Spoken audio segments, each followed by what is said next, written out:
한국 드라마 역사상 최초로 넷플릭스 전 세계 1위에 오른 드라마가 있어 연일 화제가 되고 있습니다. 지난주에는 난공불락으로 알려진 인도 시장을 뚫었다고 하는 쾌거가 전해지기도 했습니다. 그 제목은 오징어 게임입니다. 어린 시절 오징어 그림을 그려놓고 서로 한 사람씩 제거해 나가는 그러한 게임인데, 그 게임을 비롯해서 6개의 게임을 통과하는 사람에게 456억의 상금을 주는 그러한 조건이 달린 게임입니다. 사회 밑바닥으로 내몰린 456명의 참가자들이 상금 456억을 놓고 치열한 거의 사투에 가까운 생존 경쟁을 벌입니다. 그 게임에서 최종 우승한 사람에게 이 상금이 전부 주어지기 때문에 456명 전원이 상대를 떨어뜨리기 위해서 온갖 수단 방법을 가리지 아니하고 치열하게 싸움을 합니다. 456명이 다 그 게임에 참여하는데 455명이 떨어져 나가고 한 명이 우승하게 되는 이러한 규칙에 따라서 그 경쟁이 게임을 더해갈수록 치열해질 수밖에 없는 그런 상황에 처합니다. 이 게임이 전 세계로 인터넷을 통해 퍼져가면서 전 세계 사람들의 관심을 불러일으키게 됩니다. 그 인기가 상승하는 그 통계를 보니까 매번 고속 성장을 하면서 1위를 계속 반복해서 유지하고 있는 것을 보게 됩니다. 이 영화를 통해서 우리는 돈의 속성이 도대체 무엇인가, 재물에 대한 우리의 가치관은 과연 어떠한가를 묻지 않을 수가 없다는 것입니다. 이와 비슷한 소재로 2007년에 방영이 돼서 세인들의 화제가 됐던 드라마가 있습니다. 일명 쩐들의 전쟁입니다. 쩐은 돈 전자를 3개 발음할 때 나는 소리입니다. 전이라고 안 하고 쩐이라고 한 것은 돈이 가지고 있는 위력을 표현하는 데 있어서 전보다는 쩐이 더 힘이 있지 않겠나. 아마 그런 생각에서 쩐이라는 말을 사용하는 것 같습니다. 이 쩐들의 전쟁이라고 하는 그 제목이 암시하는 것처럼 돈을 놓고 사생결단의 전쟁을 하는 사람들의, 그 군상들의 모습을 그려주고 있습니다. 이 두 드라마를 통해서 우리는 그리스도인으로서 소유의 문제를, 재물의 문제를, 부의 문제를, 돈의 문제를 어떻게 생각하고 어떤 가치관을 가지고 살아가야 되는가, 우리 스스로를 향해 깊이 질문하지 않을 수가 없다는 것입니다. 우리는 흔히 돈은 하나님이 주시는 축복이다, 부는 하나님께서 우리를 축복하시는 증거로 주시는 것이다 라는 생각들을 많이 하고 살아갑니다. 그러나 그것은 사실이 아닙니다. 돈 자체는, 부 자체는, 소유 자체는 하나님의 축복이 아닙니다. 그 축복을 무엇을 위해 쓰느냐, 그 소유를 무엇을 위해 사용하느냐, 그에 따라서 그 소유와 부와 재산이, 돈이 하나님의 축복이냐 아니면 저주냐가 결정될 수밖에 없다는 것입니다. 따라서 우리는 이 세상에 살면서 돈을 무시하고 돈과 상관없이 한순간도 살아갈 수가 없다는 것입니다. 이런 시대 상황 속에서 우리가 과연 돈 문제를 어떻게 다뤄야 될 것인가? 신앙인으로서 이 세상에서 사용하는 이 재물을 어떻게 관리하고 어떻게 벌고 어떻게 써야 되는가, 그리고 어떻게 유지하고 어떻게 늘려가야 될 것인가를 깊이 생각할 수 있어야 한다는 것입니다. 왜냐하면 돈은 자칫 잘못하면 우리의 삶을 망가뜨리는 그러한 주범으로 행세할 수 있기 때문이라는 것입니다. 오늘 본문은 돈에 대해서 긍정적인 면보다는 부정적인 면을 강조하고 있습니다. 돈이 가져오는 해악성이 무엇인가를 우리에게 경고하면서 돈이 가지고 있는 이 해악을, 이 마력을 물리치기 위해서 힘써야 한다는 사실을 역으로 우리에게 말씀하고 있는 것입니다. 돈이 가지고 있는 해악성이라는 것이 뭐냐? 오늘 본문은 네 가지를 얘기합니다. 첫째는 돈의 마력이 있는데 이 돈의 마력은 우리로 하여금 돈을 사랑하게 만든다는 것입니다. 우리 마음으로 돈을 높이 평가하고 사랑하게 만드는 그 역할을 누가 하느냐?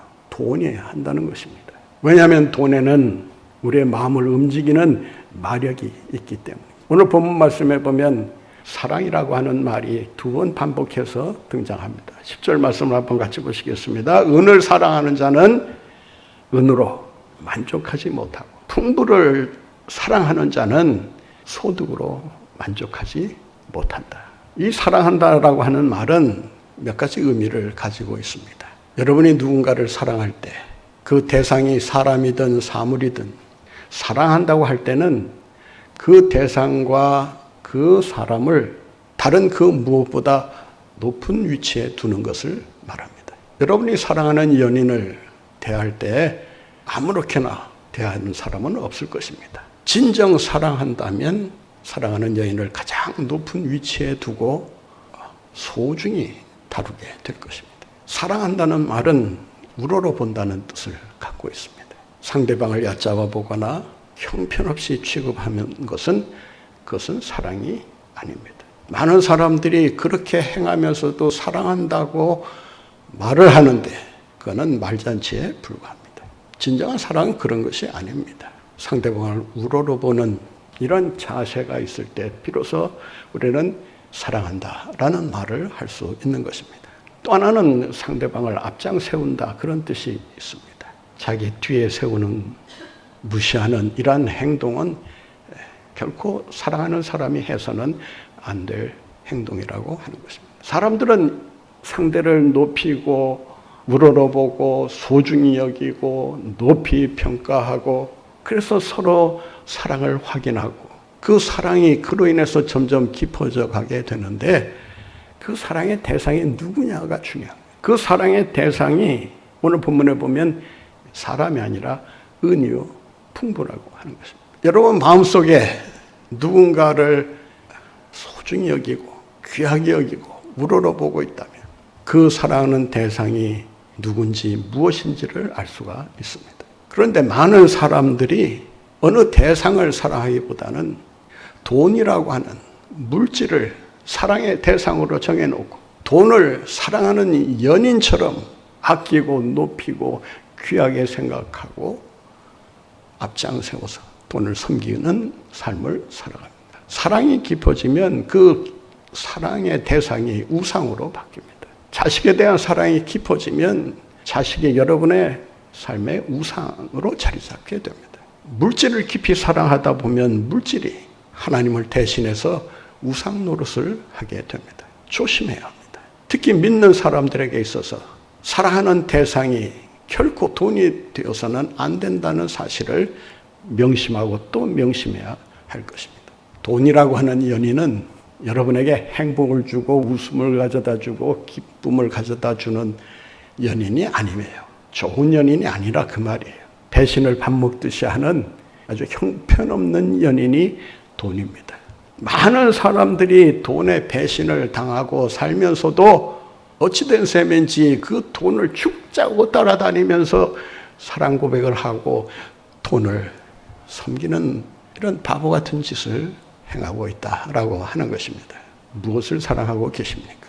예수님은 우리가 어떤 식으로 살아가고 있는지를 꿰뚫어 보시고 하시는 말씀이 있습니다. 두 주인을 결코 섬길 수가 없다.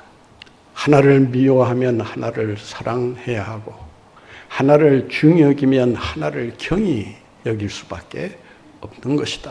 하나님과 돈을 같이 섬길 수 없다, 사랑할 수 없다라는 사실을 명명백백하게 교훈해 주셨습니다. 하나님도 사랑하고 돈도 사랑하고 뭐 사랑하면 좋지 않겠냐. 그러나 여러분들이 기억하셔야 될 것이 있습니다. 돈을 사랑하면 반드시 하나님을 멀리하게 됩니다.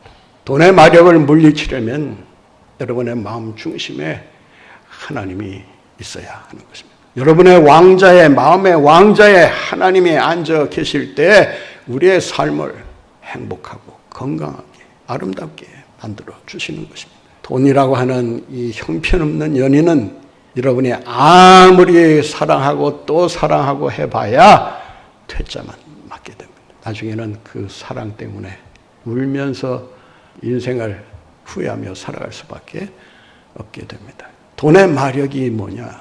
오늘 본문에 보니까 만족스러운 삶을 살지 못하게 한다는 것입니다. 아무리 소유가 많은들 그 소유에 만족하지 못한다면 그 소유가 무슨 의미가 있겠습니까? 오늘 10절 말씀을 다시 한번 보시기 바랍니다. 은을 사랑하는 자는 은으로 만족하지 이 못하고라고 하는 말은 원문에 가깝게 번역하면 결코 만족할 수 없다라고 하는 뜻입니다. 풍요를 사랑하는 자는 소득으로 만족하지 아니하나니 조금 번역이 의미심장하지가 않아요. 결코 그런 일은 일어날 수 없다, 그런 뜻이에요. 히브리의 부정을 나타내는 이 로라고 하는 이 단어는 전혀 그런 일이 일어나지 않는다라고 할 때 사용하는 부정사라고 할 수 있습니다. 오늘의 시대를 가리켜 더 무모어 제너레이션이라고 합니다. 좀 더를 부르짖으면서 좀 더 많은 소유, 좀 더 많은 물질, 좀 더 많은 행복을 구가하며 사람들은 동분서주하고 있습니다. 그런데 진정한 만족은 돈으로부터 오는 것이 아니라는 것입니다. 인생의 진정한 만족은 어디서부터 오느냐? 만물의 주인이신 하나님으로부터 오는 것임을 잊지 말아야 합니다. 돈이 모든 것을 해결해 줄 것처럼 착각하고 살지만 그런 일은 결코 일어나지 않는다라고 하는 사실을 명심해야 합니다. 니콜라스 섹슨이라고 하는 분이 쓴 The Finance Curse라는 책이 있습니다. 우리말로는 부의 흑역사 이렇게 번역을 했는데 그대로 번역하면 금융의 저주라는 책입니다. 이 책에서 그는 이렇게 말합니다. 금융의 탐욕이 커지면 커질수록 경제는 골병이 든다. 사람들은 수익만 챙기려 할 뿐 그 수익에 따르는 모든 리스크, 위험을 다 외부로 떠넘긴다는 것입니다. 대장동 사태가 우리에게 보여주는 것이 무엇입니까? 수익만 챙기고 그 위험은 다 국민들에게 떠넘기고 있지 않습니까? 이런 비리와 불법은 이 나라를 망치는 데 기여할 뿐 건강하고 행복한 사회를 만드는 데는 조금도 도움이 안 된다는 것을 우리가 기억할 수 있어야 합니다. 진정한 만족은 주님으로부터 온다는 사실을 기억하시고 돈으로부터 만족을 얻으려고 지금까지 몸부림치며 살아오셨다면 돈의 마력을 물리치시고 하나님으로부터는 평안, 하나님으로부터는 만족으로 늘 행복한 인생을 살아가시는 여러분들 모두가 되시기를 간절히 바랍니다. 부가 가지고 있는 해악성이 뭐냐? 오늘 본문 말씀 11절에 이렇게 기록하고 있습니다. 같이 읽겠습니다. 재산이 많아지면 먹는 자들도 많아지나니 그 소유주들은 눈으로 보는 것 외에 무엇이 유익하랴. 재산이 많아지면 먹는 자도 많아진다. 재밌는 표현 아닙니까? 아마 좀 재물을 나름대로 이렇게 쌓고 사는 사람들은 이 말씀이 무엇을 의미하는지를 아마 금방 알아채실 거예요. 먹는다라고 하는 말은 히브리어 원어를 보게 되면 음식을 먹는다는 뜻도 있지만 소비한다, 써버린다 그런 뜻이 있습니다. 그러니까 부를 쌓아도 그 부가 그 자리에 그냥 있는 것이 아니고 어떤 모양으로든 그 돈이 다 빠져나간다. 먹는 자들이 많아지다 보니까 그 먹는 자들을 다 뭔가 조금씩은 먹여줘야 되고 또 도움을 줘야 되다 보니까 소유주는 다만 그 재산이 쌓여 있는 것을 보기만 할 뿐 그 재산을 충분히 자기의 인생을 즐기면서 사용하지 못한다라고 하는 것입니다. 소유주가 이 세상에서 얻을 수 있는 유일한 유익은 뭐냐? 돈이 쌓인 것을 보는 것. 그것이 유일한 유익이다. 돈이 생기면 먹는 자가 많아집니다. 세 가지로 그 현상을 설명할 수 있습니다. 첫째는 그 재산을 탐내는 친지와 친구들이 벌떼처럼 달려듭니다. 어떤 분은 그 사업을 해서 좀 제법 큰 재산을 모았는데 소문이 나기 시작하면서 한 통의 전화가 걸려오더랍니다. 한 통만은 아니겠죠. 그 한 통의 전화가 무슨 전화였느냐면 자기가 그 재산을 가지고 있는 그분의 12촌이 된대요. 3촌도 아니고 4촌도 아니고 12촌이 되는데 한 번도 본 적도 들어본 적도 없는 사람이 마치 자기를 가장 아끼고 관심을 가지고 지켜보는 사람처럼 자기를 소개하더라는 거예요. 그뿐만 아니라 이 보험회사를 비롯해서 기부단체에서 정말 연락이 불같이 옵니다. 그래서 제일 먼저 하는 게 뭔지 아세요? 주소지를 바꾸는 거예요. 이사 가는 거예요. 그리고 전화번호를 바꾸는 겁니다. 제일 먼저 하는 게 그거예요. 두 번째는 이 재물을 지키고 관리하기 위해서, 유지하기 위해서 그에 따르는 많은 비용을 지출할 수밖에 없게 된다는 거예요. 또 저택을 구입하면 그 저택을 아름답게 관리할 수 있는 집사들이 있어야 되고, 정원이 넓으면 정원을 또 따로 관리해야 되는 정원사가 있어야 되고, 또 손님들이 많이 드나들고 또 잔치나 파티를 계속 열어야 되는 집 같으면 전속 요리사를 또 고용해야 되고, 또 재산이 많으면 그것을 지키기 위해서 또 경비원을 또 세워야 하고, 이래저래 들어가는 그 비용을 다 따지면 별로 남는 게 없다라고 하는 것입니다. The tyranny of possession, 그 소유의 폭정, 그 소유의 폭군이라고 하는 그 칼럼이 있는데 그 칼럼에서 이런 이야기를 합니다.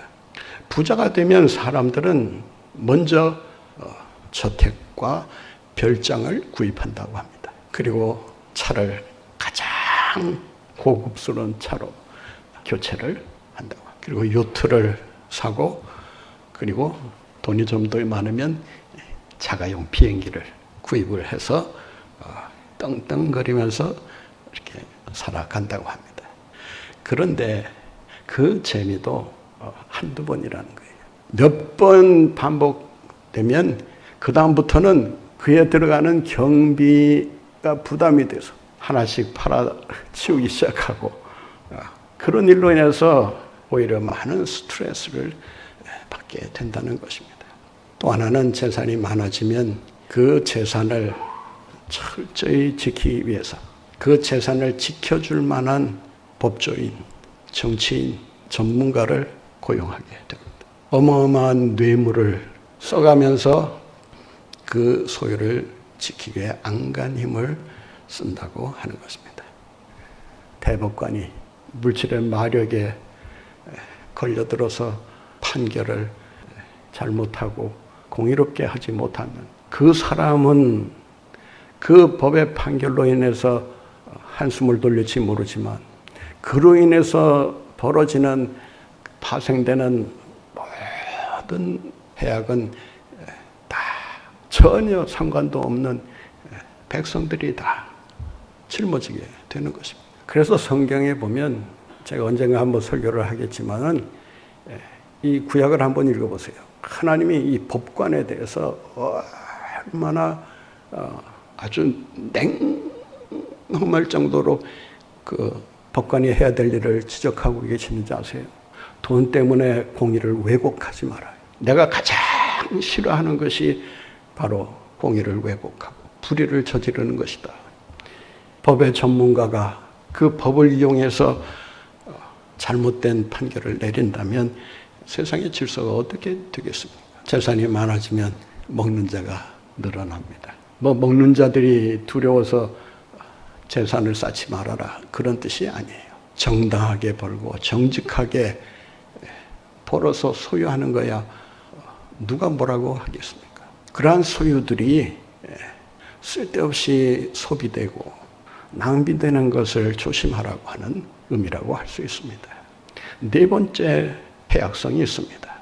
부마서 12절을 보겠습니다. 노동자는 먹는 것이 많든지 적든지 잠을 달게 자거니와 부자는 그 부요함 때문에 자지 못하느니라. 부요함 때문에 자지 못하느니라.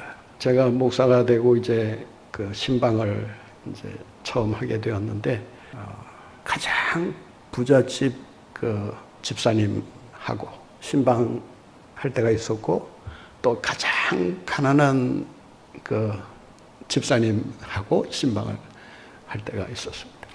근데 부잣집 집사님은 한 번 출동을 하려면 이 절차가 복잡해. 그런데 이 가난한 집 집사님은 신방하시죠? 그러면은 그냥 뭐 문도 안 닫고 그냥 신속하게 그냥 뛰쳐나와. 그러니까 부잣집 집사님하고 신방하려면 한참 시간이 걸려요. 그런데 이분은 문도 닫지 않고 그냥 나와. 그래서 그래도 문은 닫아야 되지 않냐고, 자물쇠 채워야 되지 않냐고 그러면 하시는 말씀이 뭔지 아시죠? 가져갈 것도 없어요. 노동자는 고생은 고생대로 하지만 힘든 일을 도맡아 하지만 꿀잠을 자는 거예요. 단잠을 자는 거예요. 뭐 호주머니에 돈이 얼마가 들었는지 이 돈을 가지고 어떻게 불려야 되는지 뭘 해야 되는지 거기에 대해서 전혀 신경 쓸 필요가 없어요.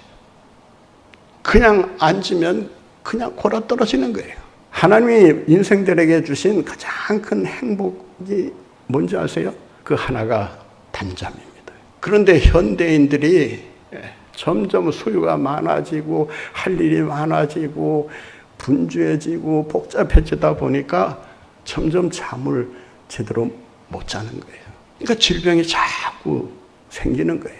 여러분, 하나님 때문에 불면증에 걸려 있는 분은 뭐 예외로 하고 세상 일로 불면증에 걸려 있는 사람은 조심해야 됩니다.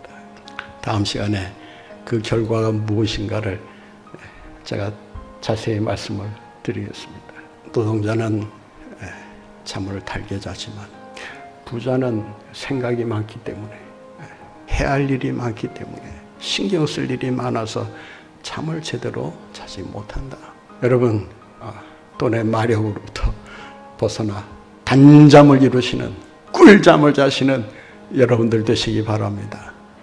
그래야 건강해지는 거예요. 우리가 하나님을 믿고 산다는 게 뭡니까? 하나님을 사랑한다는 게 뭡니까? 앞서도 말씀드렸지만 우리 마음의 왕자에 누가 앉아있느냐가 중요합니다. 돈이 앉아있지 않도록 계속 경계해야 합니다.